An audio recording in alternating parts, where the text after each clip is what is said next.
Небольшая поучительная история.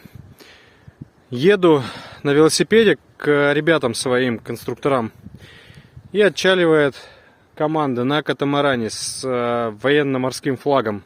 Бодрые такие ребята, и костер оставили. Ушли, я как раз подъезжаю, а они уже за поворот уходят. И вот костер горит. Ходил, заливал вот такой вот баночкой, что уж здесь было. Вот, друзья, весна, понятно, что грунт мокрый, но тем не менее ветер сильный, искры полетят вокруг вот сосны, там хвоя уже подсохла.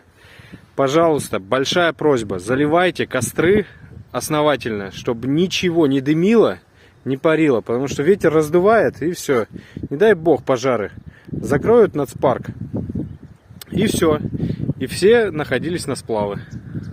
Всем сплав.